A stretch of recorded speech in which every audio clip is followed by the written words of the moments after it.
So today I've got a tank build that isn't fully optimized for tanking. That sounds weird, but just hear me out here. So the original reason I started trying to make this build was actually just finding a good tank build that didn't force me to use the Mark 1 or Mark 2 Lido sets because they have negative fashion score, and we all know that's the most important stat.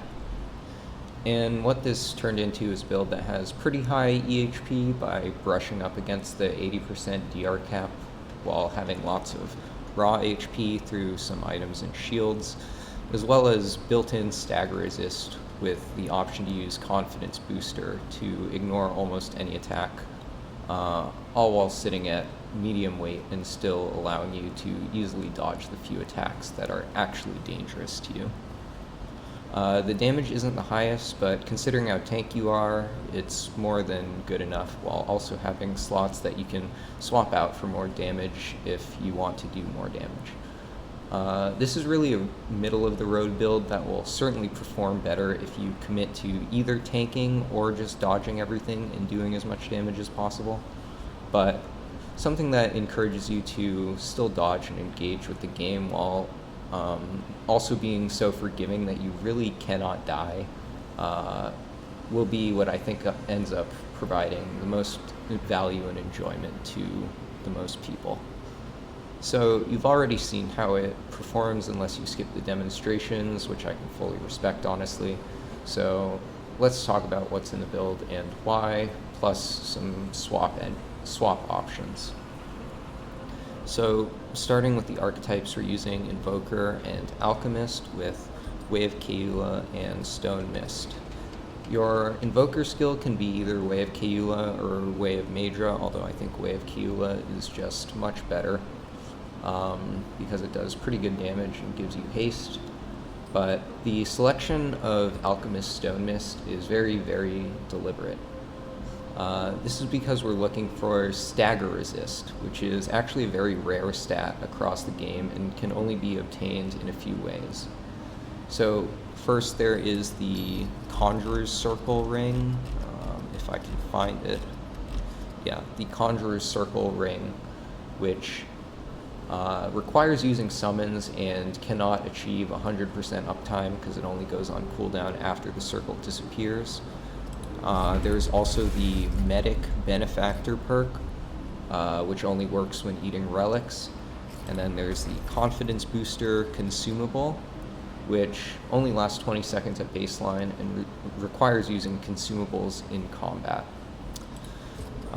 There is also the Steadfast Mutator, which is the only source of stagger resist in the game that can truly resist any attack, but it takes up the melee mutator slot, which is non-negotiable on this build. So finally, there are the two skills in the game that provide stagger resist, which are Challenger's Juggernaut and our choice of Alchemist Stone Mist. So just comparing the skills objectively, Challenger Juggernaut is just a straight up stronger skill.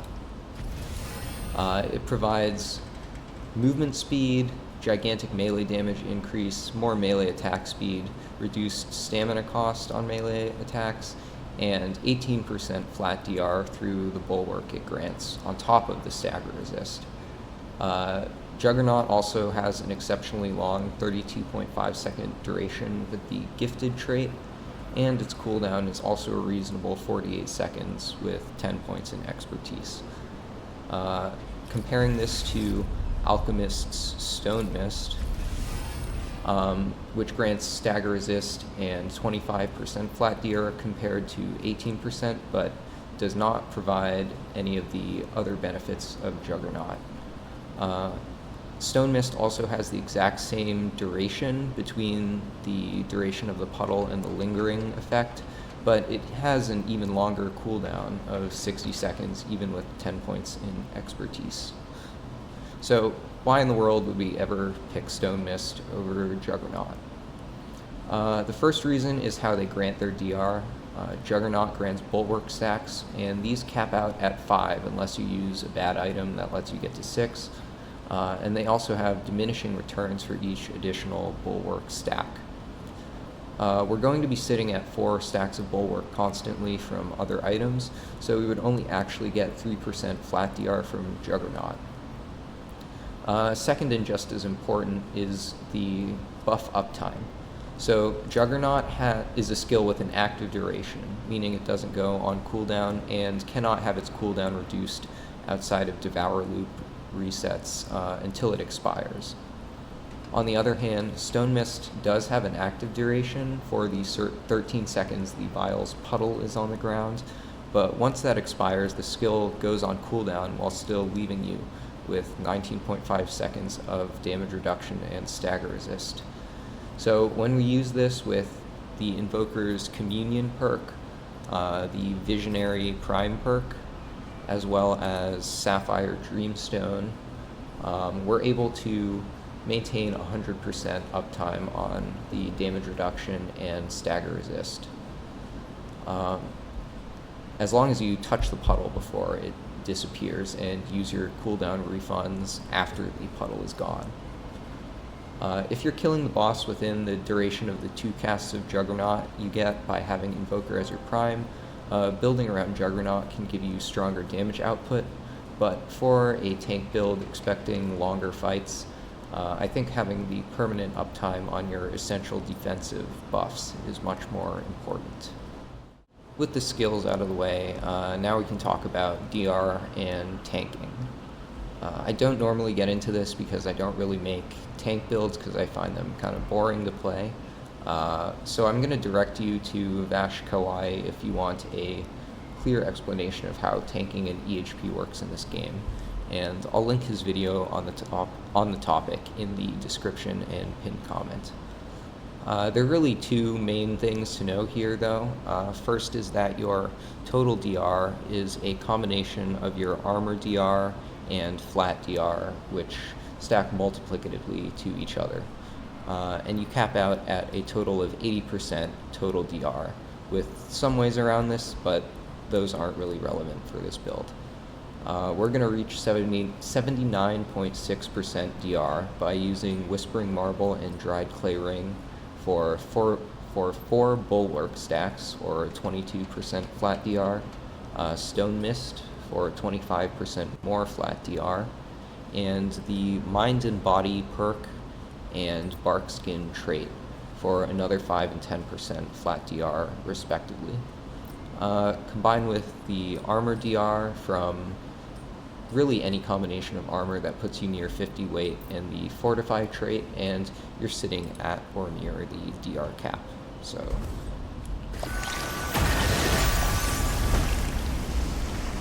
as you can see, 79.6% total DR. The second important thing to know about tanking is that while DR is good, true tankiness is a combination of HP and DR, since DR makes each point of extra HP more valuable. We're increasing our health with Dead King's Memento, the Health Relic Fragment, and Mudtooth's Tonic. And increasing maximum HP is especially important for builds like this one that are also focusing on leveraging shields, since all sources of shielding scale based on max HP, and shields are also affected by DR. So while we're on the topic of shields, I wanted to use this as an opportunity to explain why shields are so good. More specifically, shields that can be constantly generated, like the ones from Shielded Strike, Closed Loop, and Rerouting Cable. So first is that shields effectively increase your maximum HP. Shielded Strike plus the shield effectiveness Relic Fragment that we're using makes Shielded Strike grant up to 60% additional max HP, which is way more than you can get from any combination of straight HP increases. And since it's percentage based, it becomes even stronger when you do invest into increasing your maximum HP. So the second thing that makes shields so good is that they function as constant and instant healing in combat with the amount of shielding you get being far stronger than any other source of like constant healing. Unless you're at the maximum shield amount allowed by the shield source, when it procs, that's effectively an instant heal for that amount of health. So for example, when you proc Shielded Strike, you're functionally granting yourself 10% max HP instantly on top of any lifesteal you have. Shields also take damage before health, meaning if you take health damage, your shields have been depleted and you're guaranteed to get value from any shield you generate. So overall, constant shield generation ends up being far superior to normal healing in basically every way. The only downside is that you need to build into the shielding source, whether that's constantly spending stamina with rerouting cable or constantly being able to land melee hits with Shielded Strike. This is why against bosses where the hitboxes work out, Ring of Spears plus Shielded Strike is enough to face tank them on basically any build. You're getting 50% more max HP plus 10% maximum HP restored every second as long as the spears are making contact. Back to the build though, the core of our damage and tankiness is our melee weapon, the Crystal Staff.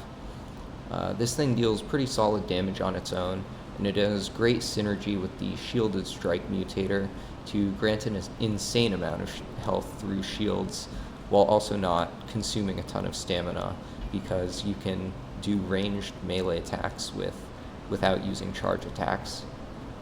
You're probably tired of seeing Monolith and Nebula by now, but we're using those again here because once again this build doesn't use its guns. Monolith has Spellweaver on it since 1,000 mod power spent per cast grants 10% skill cooldown refunds with each cast, and Nebula has feedback to partially refund itself and generate more mod power. We're not using Ring of Spears here because the hitbox is super jank and it just straight up cannot hit some bosses, and Crystal Staff will frequently max out Shielded Strike's shield capacity on its own anyway. For the final ring slot, this one is flexible depending on what you need or want, and this is where I'll talk about some other options as well for a couple of these slots. So Brawler's Pride is excellent on any melee build because attack speed just feels good to play with, it increases your damage output, and it also helps us generate more shields. But another good option in this slot is the Drakestone Pearl. So while normal melee attacks with the Crystal Staff don't cost any stamina, doing any melee attack at all still halts stamina regeneration, so you're going to run out of stamina eventually. Drakestone Pearl is a very special item, since what being able to regenerate stamina during melee attacks ends up meaning is that normal melee attacks will not halt stamina regeneration, which will mean that you always have stamina and never have to stop attacking. If you go down this route, then Seal of the Empress also becomes a good option instead of Dead King's Memento, since these 5 stamina cost really does not matter when you're constantly regenerating stamina, and it gives 5 more max HP. In terms of other rings, the last option worth considering is that you can always just keep Dead King's Memento and slot a second HP increasing item over Brawler's Pride or Drakestone Pearl for just maximum tankiness. Seal of the Empress is going to give you the most maximum HP here, but what in my opinion is a very underrated item in this slot is, if I can find it, the Fae Protector Signet. So this item is extremely stat dense for a single ring slot, and we can compare it to Dead King's Memento, which grants 15 health. This is the equivalent of 5 trait points in Vigor. Compare this to Fae Protector Signet, which grants 10 health, 10 stamina, and reduces encumbrance by 5, which is equivalent to a little more than 3 points in strong back, vigor, and endurance. So we can just call it the equivalent of around 10 trait points for simplicity. In reality, not all stats are created equal. The reduced encumbrance is really only useful for staying below certain weight class thresholds, and since being able to wear 5 more points of encumbrance in armor barely gives you any real increase in your defenses, it's really not an important part of this ring. So really you're looking at the equivalent of about 7 trait points split between vigor and endurance, and whether that extra endurance is meaningful to you should be the deciding factor in choosing this ring. Of course, fashion is also kind of the original motivation behind this build, so if your desired drip puts you over slightly over 50 weight, and the encumbrance reduction from Fae Protector Signet is also meaningful, this is definitely the best item and should be slotted in over Brawler's Pride. For the traits, I'm obviously maxing Vigor and Endurance, and 10 points in Fortify and Bark Skin give us some of the DR I discussed earlier that's letting us reach the DR cap. I'm also using Resolute to start attacking again when Stone Mist isn't enough to resist a stagger. And if you want to take things a step further, you can also use confidence boosters for even more stagger resist. Confidence boosters stack with Stone Mist and last 40 seconds since we get potency by default from Alchemist. And if you're planning on having one active at all times, you can drop the points from Bark Skin and Resolute since you also get 10% DR from Confidence Booster, and you're barely ever going to get staggered. If you choose to go for this approach, I put the extra points into Siphoner and Leech for even more healing if you end up taking HP damage. For the rest of the traits, they're really up to you. I like being faster with swiftness, and since I get a usable dodge being at medium weight, I also went for untouchable and fitness. Let me just reiterate, this build is really not optimal for tanking, just pure face tanking, and you can get much tankier by ignoring dodges altogether in your traits and using the absolute heaviest armor. The value in this build is really being so tanky that you're still basically unkillable, but you still have the option to dodge the few attacks that are actually dangerous to you, and you can wear more fashionable armor, which is really the most important thing here.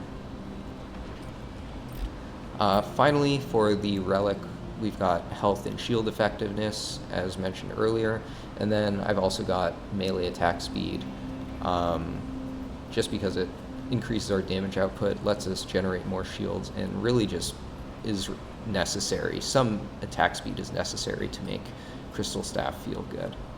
And then the Relic itself is Profane Heart for lifesteal for when we take damage past our shields. Overall, this build itself is very simple, but I wanted to use it as a way to discuss tanking and other various related topics, as well as give some insight into how you can evaluate the value of pure stat increasing items. That's about it for now though, so enjoy.